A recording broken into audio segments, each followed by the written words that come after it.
Hey everybody, this week's adventure brings us to Death Valley National Park. We're here to camp, hike, and explore the lowest point in North America. So let's do stuff.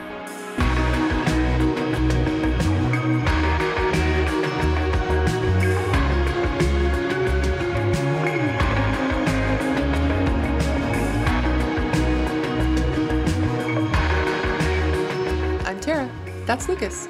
We're on a quest for new adventures and great food. Come along with us as we explore our incredible world.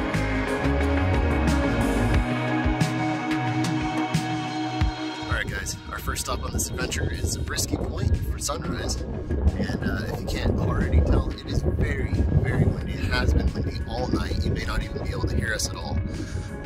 Our tent almost blew away. Hopefully it's not blowing away right now. But this is beautiful. What a gorgeous overlook. I'm just standing here holding the camera for a time lapse. What do you think? It is gorgeous and amazing, and the 25-mile-an-hour winds really make it fantastic. Oh gosh. Making the best of it. Keep in mind it's a very popular spot. At sunrise the parking lot is entirely full, so we had to park like on the side of the road. But there are bathrooms here, and yeah, it's worth it. It's a little cold, it's a little windy, but I'm not complaining too much. Super beautiful.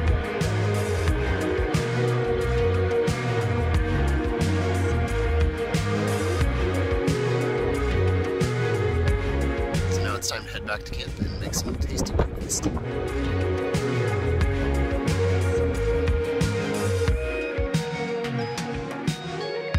We are going to make French toast now that the wind has died down a little bit, and we're going to make some coffee first, so very important stuff.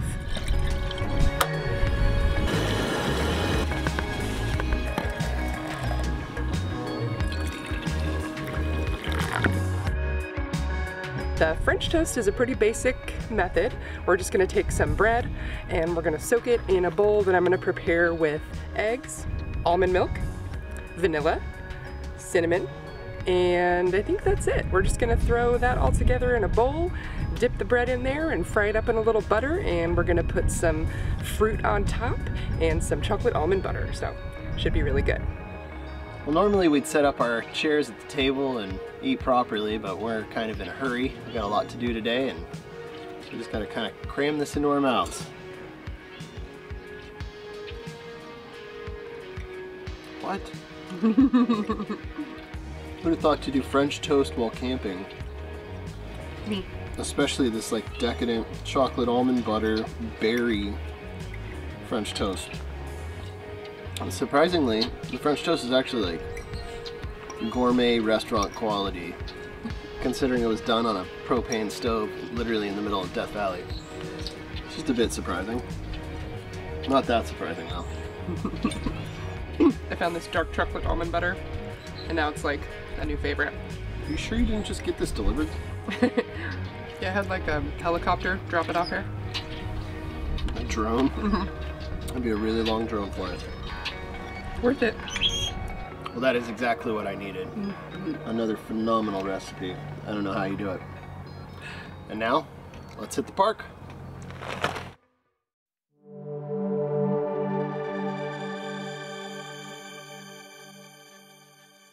Before we start our journey for the day, we stop at the Furnace Creek Visitor Center. Housed in a rehabilitated mid-century building, this visitor center sees over 1 million visitors each year.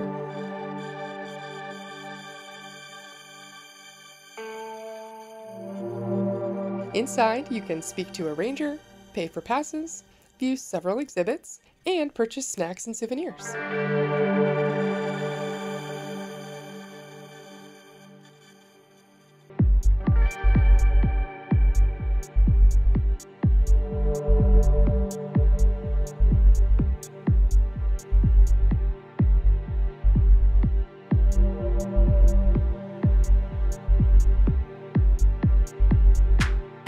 Alright, for our second stop today, we are at Badwater Basin. It is the lowest point in North America, 282 feet below sea level. And if you look up on that hill, Way up there, somebody put a sign that says sea level. Yep. Coincidentally, just 85 miles northwest is the highest point in North America, Mount Whitney. And the salt crust here makes for stunning visuals and amazing photos.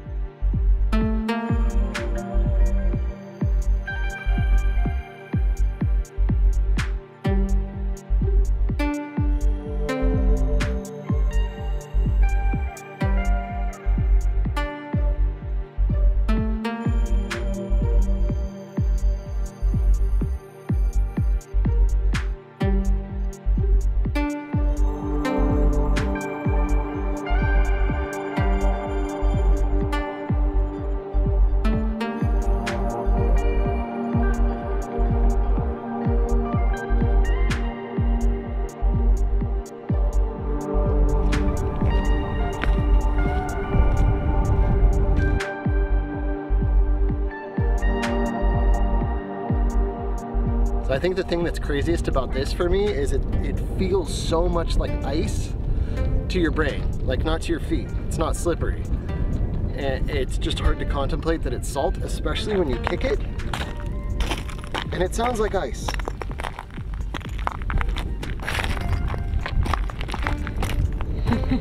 It is so trippy, and it's super hard. And sharp. Super hard and sharp. So it's very, very fascinating. It's a crazy place I had no idea existed. Really gorgeous and otherworldly.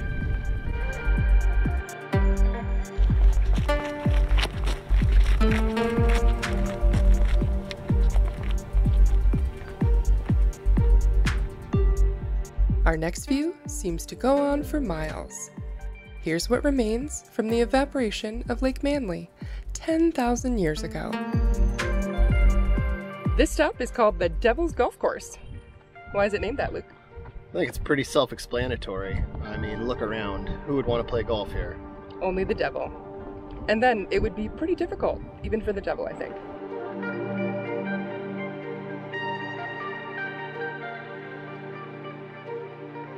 What looks like an alien landscape is salt crystals, shaped uniquely by wind and rain.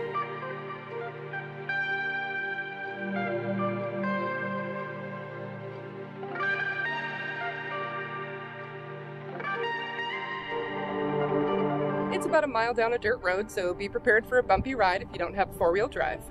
Prius made it just fine.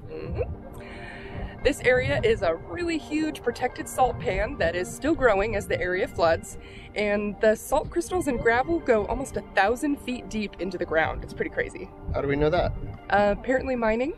Borax is mined in the area, and they did some exploratory stuff and found just salt 1,000 feet down. But it looks really cool. It's beautiful out here. Another otherworldly spot.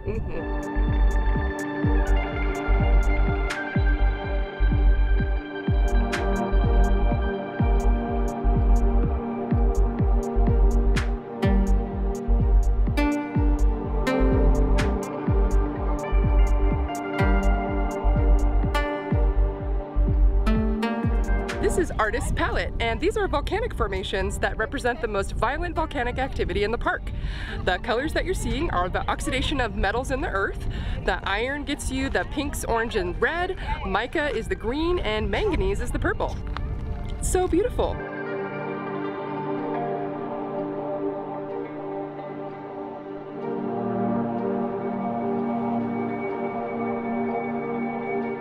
Artist's Palette is found along a fully paved 9-mile one-way loop known as Artist Drive.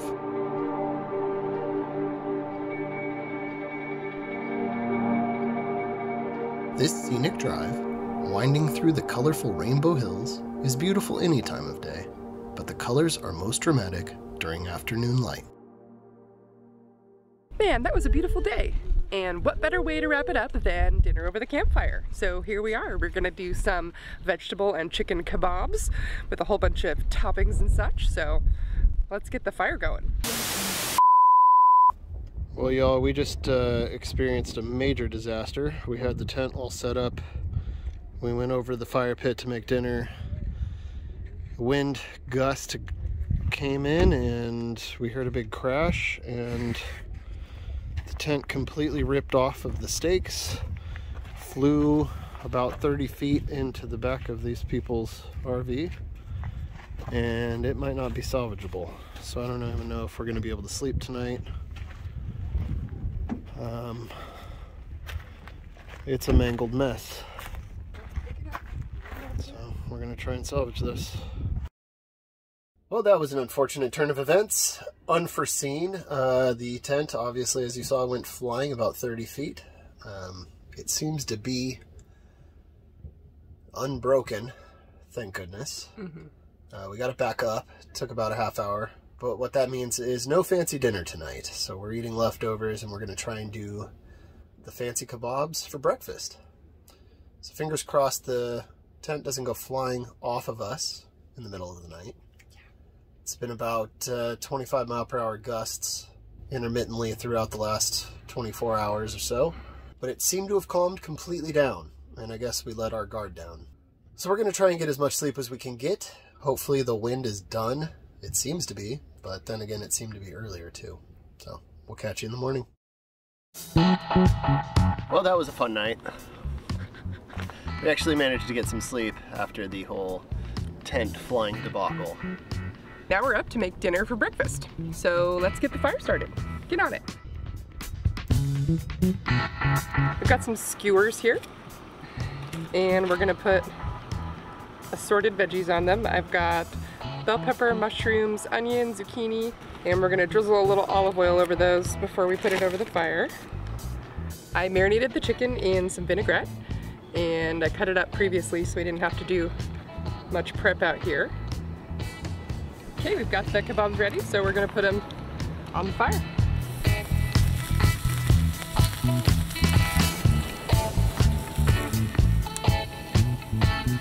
Alright guys, well I'm going to be honest with you, we're both feeling a little haggard. It's been a rough 24 hours. But I think it turned out pretty good considering we weren't able to wait for the fire to kind of calm down, cook over the coals, so we kind of had to cook over the flame. So it's got some char here, but I actually think, I don't know, I think it looks good. Let's give this a try. So we've got some coconut cauliflower flatbreads here. We're going to make a little wrap sandwich thing. We've had these flatbreads before and they're just fantastic. Coconut and cauliflower, you know, you wouldn't think it would be bread-like, but it really is. Yep. We also got some garlic parmesan dipping sauce, so I think that'll class it up a little. Considering the challenging circumstances, due to her not feeling well, I ended up having to do about half of the cooking, which could have gone either way. I think it actually turned out pretty good. Chicken's a little charred, but I think it actually adds to the flavor. Yep. It's not too burnt. It seems like it's just the right amount of charred. The vegetables are perfect. And this garlic parmesan sauce is fantastic. This is a nice little camping recipe. Simple and good. Not too shabby. And with that done, we're gonna break down camp and head across the street, try and get a shower. Let's do it. All right, so, well, we're at the Stovepipe Wells Hotel. I don't know what it's called. Should probably get that information. But we're taking a shower. So it's $5 a person. You get a little shower stall, and they said it lasts till midnight, so you can just use the card anytime between now and midnight. So that's pretty cool.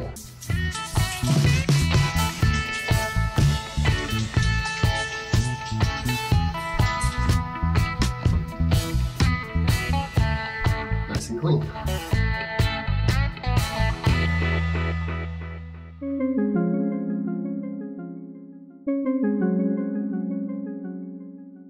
Sand, wind, and entrapping mountains are the perfect combination to create a dune field. Our first stop today is the Mesquite Flat sand dunes. While this is kind of the landscape that most people would consider desert-like, less than 1% of Death Valley is covered in sand dunes. There are 3 types of sand dunes here: crescent, linear, and star-shaped. I thought that was really cool. And there's plenty of mesquite trees as well, hence the name. So let's go check it out. Some of these dunes reach as high as 100 feet tall, and though they aren't the tallest in the park, they are the easiest to access with a car.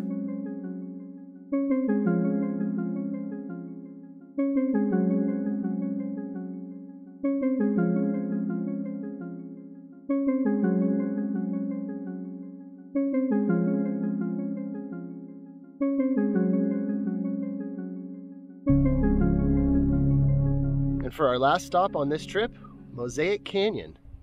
So let's go check it out. While it's technically 4 miles out and back and 1,200 feet elevation gain, many people stop at 1.3 miles, where some large boulders make the hike a lot more challenging.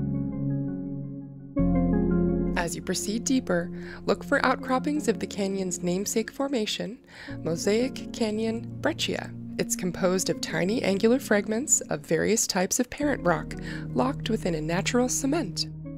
Man, we're only like 5 minutes in and this is already one of the most beautiful hikes I've ever been on. It's incredible. I just wish that we weren't having to leave. We could do the whole thing, but let's at least go a little further. Yeah.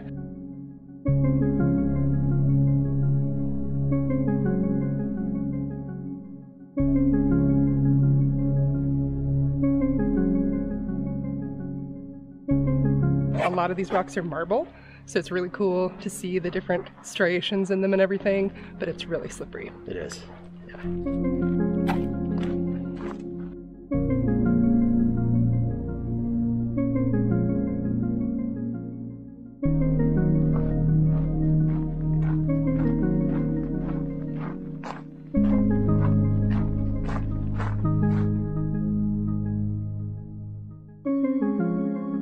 This is so beautiful. I did not expect this.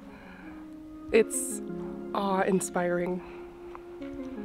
And the marble is super cool to the touch. It's really nice. There's a breeze coming through the slot canyon. Yeah, it is beautiful today.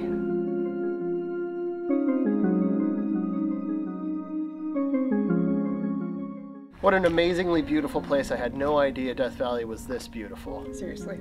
But that wraps up this trip to Death Valley. Thank you so much for coming along with us. If you like this video, please give it a thumbs up and make sure you subscribe for future adventures. And we'll see you in the next one.